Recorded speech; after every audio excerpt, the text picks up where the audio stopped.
Ces états généraux de l'intelligence économique qui sont un instant de gravité, un moment clé de l'histoire, de la pratique, du dynamisme de l'intelligence économique en Afrique. Ces états généraux, disais-je, ont dépassé nos attentes. Nous avons des panels extrêmement relevés. Nous avons des participants qui ont préparé la rencontre et donc qui créent de la valeur au fur et à mesure des travaux. C'est impressionnant et tout à fait inattendu par rapport à ce que nous avions envisagé. Depuis 3 ans déjà, nous avons un plan stratégique qui tient en 3 points. Nous avons la formation, la sensibilisation et par-dessus tout la mise en place de dispositifs de veille et d'intelligence économique qui sont spécifiquement calibrés aux entreprises africaines, aux entreprises évoluant sur le continent africain et à la compétitivité de nos économies en fonction bien évidemment de leur histoire, de leur réalité et de leurs aspirations. Pour amorcer réellement, je pense que primo au niveau des États, ce serait important que les États puissent intégrer cet outil en fait de disposer d'informations surtout sur les projets économiques et afin de renforcer aussi leur capacité de négociation.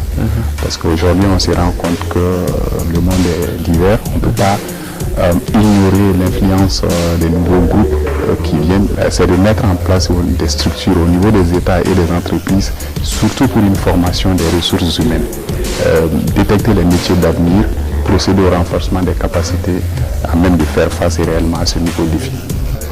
Donc pour le CAVI, les prochaines étapes, c'est de trouver des partenaires déjà au niveau étatique, d'intensifier les sessions de formation, parce qu'une fois que les gens seront formés, ils seront plus à même de vulgariser eux aussi les pratiques de l'intelligence économique et de continuer à avoir des discussions autour de table avec des propositions concrètes pour justement vulgariser l'intelligence économique et qu'on puisse aller de l'avant. Si je prends un État comme le Sénégal où on est dans une dynamique de plan Sénégal émergent, où de plus en plus on a cette fibre patriotique, où de plus en plus on est nationaliste, pas dans le mauvais sens du terme, mais dans le bon sens du terme, où de plus en plus on veut avoir des champions nationaux, où de plus en plus on veut promouvoir nos produits locaux.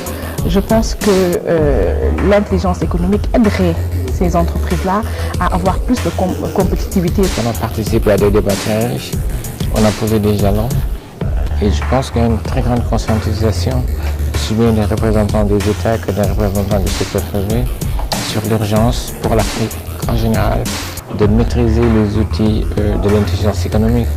Nous sommes dans un monde ouvert, dans un monde globalisé, où la maîtrise de l'information est quelque chose d'essentiel, quelque chose de très important si on va aller à l'étape supérieure. L'Afrique, c'est 3% du commerce international. Je pense que la première approche, c'est une approche de vulgarisation. Et le CAVI est en train de travailler dessus. La deuxième, c'est former des ressources humaines compétentes, qui maîtrisent les enjeux et qui soient capables d'accompagner les États. Je pense que c'est sur ces deux leviers qu'il faut agir. Sa démarche de mettre en place dans chaque pays une cellule CAVI, Sénégal, vous avez CAVI Sénégal, qui accompagnerait les États. Donc on travaille de façon globale et naturellement on actionnerait de façon très très locale avec la stratégie du CAVI. L'intelligence économique recouvre à la fois l'anticipation qui va avec la veille, grâce à la veille, la protection des informations et la partie influence.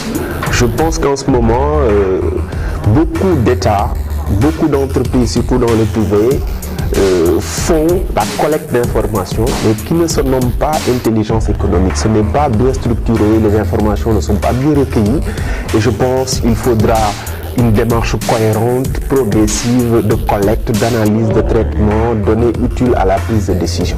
Les décideurs ont besoin en permanence d'informations pour répondre aux besoins ponctuels et aux besoins permanents en termes d'information, car l'information est la matière première même de l'intelligence économique.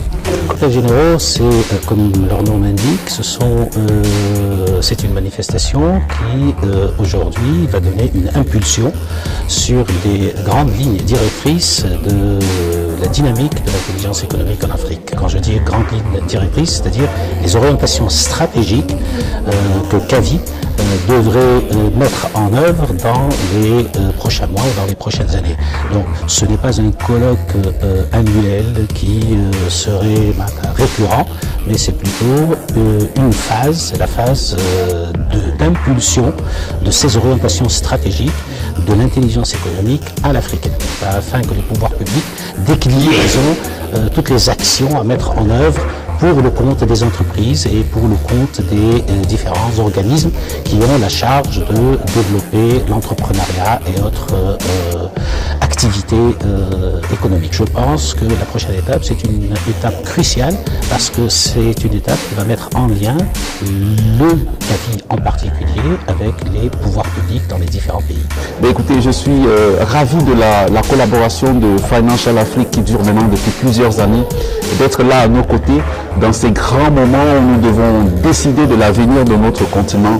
C'est précieux. Merci du fond du cœur d'être là.